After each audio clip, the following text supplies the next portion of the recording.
Hello friends, how are you? ठीक ही होंगे। तो welcome to group study classes, class 10th biology, chapter first life process, part 5th मैंने आपके लिए लाया है। मुझको लिखने में थोड़ा प्रॉब्लम होती थी, यानी टाइम लगता था ज़्यादा, और चैप्टर भी बहुत बड़े बड़े हैं तो वो जल्दी ख़त्म नहीं होंगे, इसीलिए मैं पहले से ही लिख के रखा रहता हूँ। बस आपको पढ़ा के और समझाना रहेगा आपकी बात अब से, ठीक है? तो मैं पीछे तो पढ़ा चुका हूँ आपको। अब मैं respiratory system in human beings पढ़ाने वाला हूँ पार्ट 5 में। Please subscribe my YouTube channel and like my video and share and comment please. Respiratory system in human beings. सबसे पहले रिस्पायरेटरी सिस्टम क्या होता है, ठीक है? तो मेन टॉपिक है मेरा। सबसे पहले रिस्पायरेटरी सिस्टम क्या है? Respiratory, a group of organ which helps in the process of respiration is known as respiratory system. A group of organ, जो ऑर्गन का ग्रुप है, एक ग्रुप मतलब एक ऑर्गन के साथ 4-5 ऑर्गन है, ग्रुप है, हेल्प करते हैं क्या करने में, प्रोसेस रिस्पायरेशन में जो हेल्प करते हैं उसी को रिस्पायरेटरी सिस्टम कहते हैं। Involves number of organs. तो मैं कुछ ऑर्गन्स के नाम बताऊंगा, जैसे नॉस्ट्रल्स हो गए, nasal cavity, larynx, trachea, bronchioles, alveoli, lungs, pharynx. सबसे पहले मैं नॉस्ट्रिल की बात कर लेता हूँ। Nostril and nasal cavity. तो the human respiratory system consist of a pair of external nostril, ठीक है? जो ह्यूमन रिस्पायरेटरी सिस्टम का पेयर होता है उसी को नॉस्ट्रिल कहते हैं हम। उसके बाद फेरिंग्स की बात कर लेता हूँ। फेरिंग्स क्या होता है? Pharynx, nostrils inter into the pharynx, it is a common passage food and air. जो नॉस्ट्रिल से रहता है वो इंटर कहाँ करता है? फेरिंग्स में। और फेरिंग्स क्या होता है? It is a common passage, एक कॉमन ट्यूबुलर लाइक स्ट्रक्चर होता है जहाँ से क्या क्या पास होता है? फूड पास होता है and air. Food oesophagus pipe में चला जाता है और एयर है वो जो विंड पाइप में चला जाता है, ठीक है? जिससे दोनों ट्रांसफ़र होते हैं एक ही पाइप से, उसी को ही फेरिंग्स कहते हैं।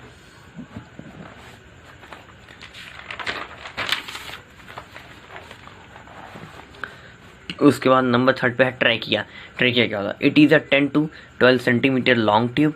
ये 10 से 12 सेंटीमीटर का लॉन्ग ट्यूब है, इसका लेंथ ही है, ट्रैकिया का लेंथ है। It is a 10 to 12 centimetre long tube. It is passing through neck and rackets up to middle thoracic cavity. Thoracic cavity. तो it is a passing through neck and rackets, ये पास कहाँ करता है? नेक से, यानी गले के द्वारा से पास करता है up to middle thoracic cavity. ये मिडिल थोरैकिक कैविटी के ऊपर, ठीक है? उसके बाद मेरा 4th पॉइंट है ब्रोंक्यूल एंड ब्रोंक्यूल्स। सबसे पहले ट्रैकिया। जो ट्रैकिया होता है, मैंने ऊपर बताया trachea divide into small branches. Trachea जो होता है डिवाइड इनटू स्मॉल। ट्रैकिया क्यों डिवाइड कर देंगे? जब स्मॉल ब्रांचेस में यानी छोटे छोटे उसके भाग कर देंगे तो उसी को ही ब्रोंक्यूल्स कहते हैं। Which enter left and right lungs. जो कहाँ रहता है? लंग्स के इस साइड होता है और लंग्स के इस साइड होता है, वो इंटर करता है, यानी वहाँ रहता है। उसके बाद मैं आपको एल्वुलर सैक बताता हूँ। एल्वुलर सैक क्या होता है? It is the primary site of, so they are called. ये प्राइमरी साइट है किसका? गैसेस का प्राइमरी साइट है, so they are called functional unit of lungs, और इसी को ही फंक्शनल यूनिट ऑफ लंग्स कहते हैं, एल्वुलर सैक को। उसके बाद मैं बात करता हूँ लंग्स की। तो लंग्स क्या होता है? Lungs, it is a pair of spongy bag like triangular structure which is present in the cavity the lower surface of lungs, ठीक है? तो लंग्स क्या होता है? एक, it is a pair of spongy bag यानी बैग, आप जानते हैं स्पॉन्गी बैग। लंग्स का फिगर ऐसे होता है,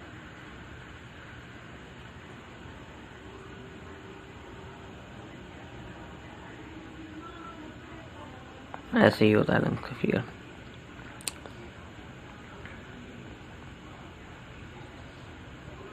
ठीक है?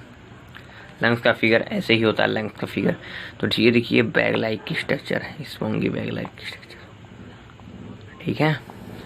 स्पॉन्गी बैग लाइक स्ट्रक्चर है। तो it is a pair of spongy bag like structure, triangular देखो, ये ट्रायंगुलर के फॉर्म में है ना, ट्रायंगल के फॉर्म में, ऐसे देखिए ये triangular structure which is present in cavity, एक कैविटी के लोअर सरफेस पे प्रेजेंट होता है। उसके बाद मैं बताता हूँ mechanism of breathing. The process by which air enter into the lungs from the atmosphere as inhalation and releasing of CO2 out the lung is known as exhalation। तो जो मैकेनिज्म ऑफ ब्रीदिंग क्या होता है, जो जहाँ से lungs में air inter करता है और फिर एटमॉस्फेयर द्वारा इंटर करता है, फिर बाहर निकलता है, यानी इस कार्बन डाइऑक्साइड को रिलीज करता है, उसी को ही मैकेनिज्म यानी प्रक्रिया ऑफ ब्रीदिंग कहते हैं। तो इसमें है इनहेलेशन एंड एक्सहेलेशन। इनहेलेशन मतलब लेना और एक्सहेलेशन मतलब बाहर, एक्सटर्नल यानी बाहर रिलीज करना। तो the lungs from the atmosphere as inhalation and releasing of CO2। जब इनहेल करेंगे CO2 को इनहेल करेंगे, ऑक्सीजन को लेते हैं और CO2 को बाहर छोड़ते हैं, तो CO2 out the lungs is known as exhalation. जब बाहर जाता है तो एक्सहेलेशन, और इनहेलेशन को छोटे से कहते हैं तो एक्टिव एनर्जी। ठीक है, इनहेलेशन एक्टिव एनर्जी। और क्या, जब ऑक्सीजन लेंगे तो तभी तो हमको एनर्जी मिलेगी, तो इसी को एक्टिव एनर्जी एक तरह से बोल सकते हैं। उसके बाद है रेसिडुअल वॉल्यूम ऑफ एयर, यानी रेसिडुअल वॉल्यूम का एयर का वैल्यूम। तो some amount of air left in lungs even after is known as residual volume of air, that is about 1500 ml। ठीक है, तो जो some amount of left in lungs even after is known as residual volume of, कुछ amount में होता है left in lungs के even में आफ्टर में known as the residual volume of air. जो रेसिडुअल वॉल्यूम ऑफ एयर कितना है, 1500 ml। ठीक है, यानी 1500 ml।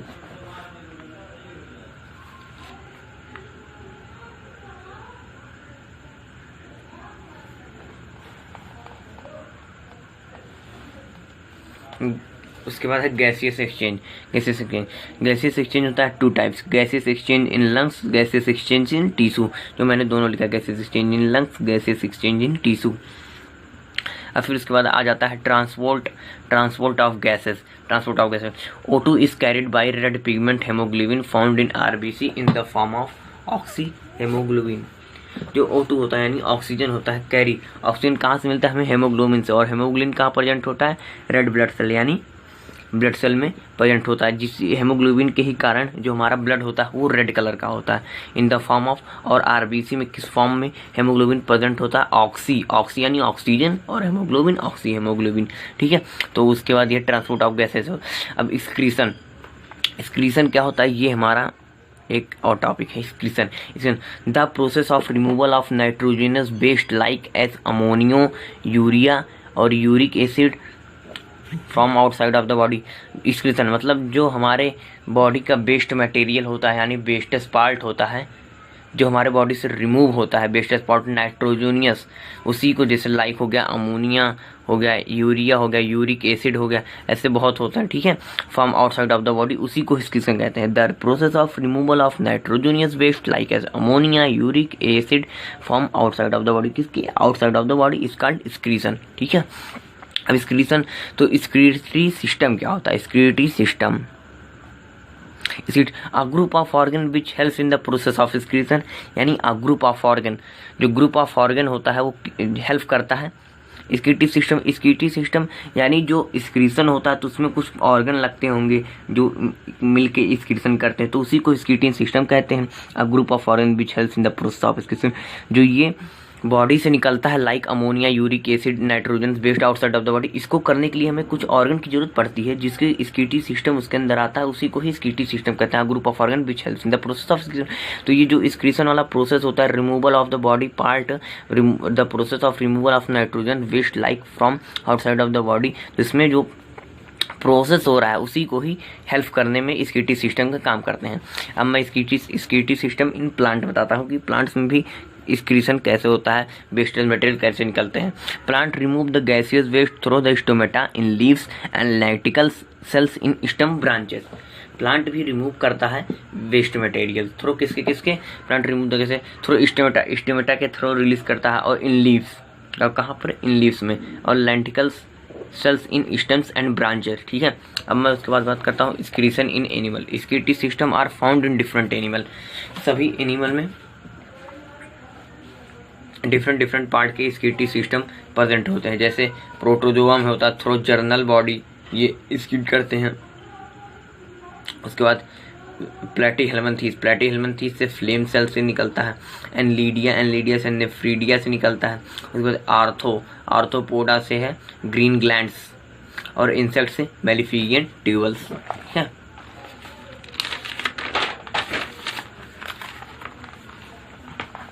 मेलिफिगेंस। उसके बाद स्क्रिएटिव सिस्टम इन ह्यूमन बींग्स भी तो स्क्रिएटिव सिस्टम होता है। तो स्क्रिएटिव सिस्टम कितने पार्ट में डिवाइड है ह्यूमन बींग्स में? First part a part of kidney, second part a part of ureters, third part है यूरिनरी ब्लैडर, फोर्थ पार्ट है यूरेथ्रा। सबसे पहले बात आती है किडनी की। किडनी क्या होता है? Kidney is a paired when structure which is located in abdominal cavity. Kidney कहाँ लोकेट होता है? एब्डोमिनल कैविटी में। और उसका स्ट्रक्चर कैसा होता है? Kidney is a paired when structure which is located in abdominal cavity.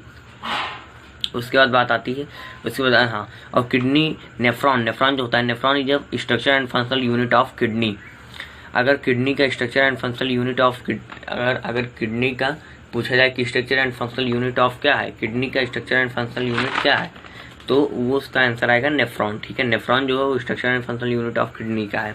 तो the main function of kidney, ये कभी कभी पेपर में आ सकते हैं कि मेन फंक्शन ऑफ किडनी, तो फिल्ट्रेशन ऑफ ब्लड, ये बहुत मामूली आपको जानते हैं। फॉर्मेशन ऑफ प्राइमरी यूरिन, और ये यूरिन का फॉर्मेशन करता है, हेल्प करता है किडनी। उसके बाद सेकंड पार्ट है यूरेटर्स। यूरेटर्स क्या होता है? These are narrow hollow cylinder, these are narrow hollow muscular tube about 9 inch long that connect kidney the urinary bladder. ये नैरो हॉलो मस्कुलर ट्यूब होता है, अबाउट इसकी लेंथ है 9 इंच लॉन्ग डैट कनेक्ट, ये connect होता है kidney से और यूरिनरी ब्लैडर से। ठीक है, और थर्ड पॉइंट है हमारा यूरिनरी ब्लैडर्स। यूरिनरी ब्लैडर्स क्या होता है?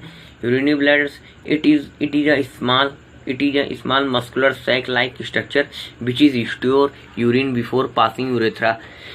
यूरिनरी ब्लैडर एक मस्कुलर यानी रबड़ जैसा एक सैक होता है, सैक यानी बैग लाइक स्ट्रक्चर। ठीक है, जहाँ पर विच स्टोर द यूरिन, जो यूरिन को स्टोर करता है, बिफोर पासिंग थ्रू यूरेथ्रा के जाने से पहले यूरिनरी ब्लैडर में ही हमारा यूरिन स्टोर होता है। फिर उसके बाद बात आती है यूरेथ्रा क्या होता है? Urethra it is a small opening through which excreted out from the human body. This process of excretion urine is known as mitrination। ठीक है, तो it is a small opening through which is created, एक small opening through which is created out from the human body. This process, यहीं से ही हमारा urine बाहर निकलता है। इसका देना इसमें जाके उसके बाद मैंने आपको बताया था ना कि किडनी की फंक्शनल यूनिट है nephron structure and functional unit of kidney. तो फिर नेफ्रॉन की बात करें। Nephron it is the basic structure and functional unit of kidney. सबसे पहले इसकी मेन डिफिनीशन, मेन पॉइंट सब कुछ यही है। Which is small and tubular in shape, each kidney is made up of 1.2 millions of nephron. सबसे पहले है कि it is a basic structure and functional unit of kidney. जो नेफ्रॉन होता है वो किडनी का structure and functional unit of kidney होता है। और विच स्मॉल, और ये छोटा होता है। और ट्यूबुलर इन शेप, यानी ट्यूबुलर यानी ट्यूबवेल की तरह, ऐसे पाइप की तरह ऐसे ट्यूबवेल होता है in shape. Each kidney is made up of, और किडनी का जो each kidney is made up of 1 से लेकर 2 मिलियन तक, मिलियन नेफ्रॉन मिलकर ही एक किडनी का फॉर्मेशन करते हैं। ठीक है, और उसके बाद आता है each nephron has 3 major parts. Each nephron has 3 major parts, यानी एक नेफ्रॉन के पास 3 मेजर पार्ट होता है। एक मेलिफिगियन बॉडी, उसके बाद ट्यूब्यूल्स, उसके बाद कलेक्टिंग डक्ट्स, फिर आता है मेलिफिगियन बॉडी। कहता है Malpighian body it is found in the cortex of kidney. Malpighian body it is found in cortex of kidney. It consist of 2 part. Malpighian body होता है it found in cortex of kidney. Cortex यानी kidney के किनारे पर मेलिफिगियन body होता है, और इसके 2 पार्ट्स हैं। It's consist of 2 parts. First है वोमेन कैप्सूल्स और सेकंड है ग्लोमेरुलस। तो सबसे पहले वोमेन कैप्सूल क्या होता है जान लीजिए। वोमेन कैप्सूल्स पेपर में आ सकते हैं, मैं इंपॉर्टेंट समझता हूँ इसको। Bowman capsule it is a cup shape double Bowman capsule की तरह, यानी कप, वैसे कैप्सूल की तरह cup shape double wall cavity in which a network of capillary that is known as glomerulus found. तो ये कप शेप में double wall cavity होता है। इस वोमेन कैप्सूल के डबल वॉल कैविटी होते हैं, ऐसे डबल वॉल, ऐसे डबल वॉल। और ये एक नेटवर्क ऑफ कैपिलरी, ये कैपिलरियों का नेटवर्क होता है, इसी को ही ग्लोमेरुलस फाउंड कहते हैं। और फिर वो मीन्स इसी को ग्लोमर्स फाउंड, जहाँ ग्लोमर्स फाउंड होता है। और ग्लोमर्स क्या होता है? It is a network of bunch of capillary. The function of glomerulus it is to filter the blood passing through its formation of primary urine. ये होता है glomerulus. It is a network और ब्रांच ऑफ कैपिलरी। ग्लोमर जो होता है एक network की तरह होता है, जाल। नेटवर्क ऐसे, इसी में से ऐसे ऐसे ऐसे ऐसे ऐसे नेटवर्क की तरह ऐसे जाल बनाए रहते हैं, जाल नेटवर्क। बंच ऑफ कैपिलरी, और किसके? बंच यानी इकट्ठा होते हैं कैपिलरी के। और the function of glomerus is to filter, और ग्लोमर्स का function the filter blood passing through it. Blood को किडनी जाने से पहले ये फिल्टर करता है, कौन? ग्लोमर्स। और ये फॉर्मेशन किसका करता है? यूरिन का, उसी से। फिर इसके बाद मैं बात करता हूँ आपका tubules. Nephron is divided into tube like structure that is PCT. PCT का full form, PCT proximal convoluted tubules, loop hairpin shaped structure, and DCT distal convoluted tubules. तो nephron is divide into tube like structure. जब nephron को हम tube like structure में divide कर देते हैं, that is PCT proximal convoluted tubules. इसमें proximal, इसका पीसीटी का full form proximal convoluted tubules, Helen it loop hairpin structure, and DCT distal convoluted tubules. ठीक है,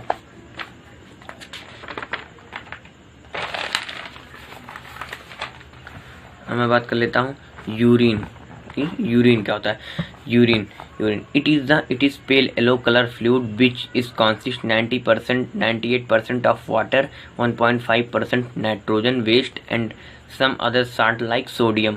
the pigment which provided yellow colour to the urine is known as urochrome is from the destruction of RBC.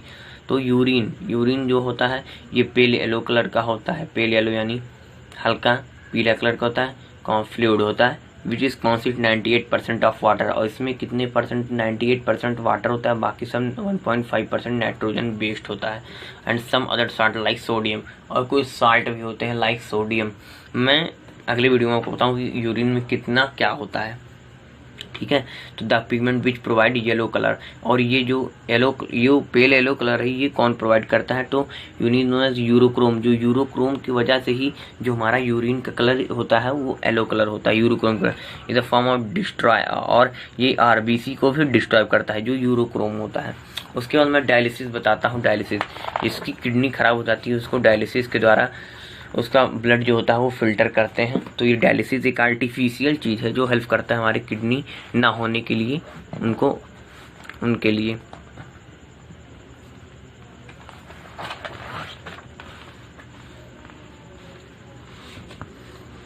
Kidney ना हो तो फिर dialysis. when the process of blood filtration take place by an artificial machine, this process is known as dialysis। ठीक है, तो मैंने आपको बताया when the process of blood filtration यानी ब्लड फिल्ट्रेशन का जो प्रोसेस होता है take place by an artificial machine, किसी मशीन के द्वारा हमारा जो खून यानी जो हमारा ब्लड होता है वो फिल्टर होता है, उसी प्रोसेस को डायलिसिस कहते हैं। उसके बाद मैं आपको बताता हूँ ट्रांसपोर्टेशन क्या है? Transportation in living beings is a process through nutrients obtained during digestion, respiratory gases obtained during respiration, excretory produced hormones etc. are carried from one part to another part of the body। Transportation होता है transported in living beings in process through nutrients obtained during digestion, respiratory gases obtained during respiratory, excretory system, hormones etc. are carried from one part to another part of the body। इसके आगे मैं आपको transportation के बारे में अगले video में लाऊंगा। तो please subscribe my YouTube channel and like my video. Please help me and share and comment. Please कोई भी डाउट हो तो आप कृपया पूछ सकते हैं, और घर में रहिए तो ज़्यादा अच्छा रहेगा। लॉकडाउन में मोदी जी के साथ दीजिए। इस जनता कर्फ्यू जो भी हो, lockdown. Thank you, my self Abhishek.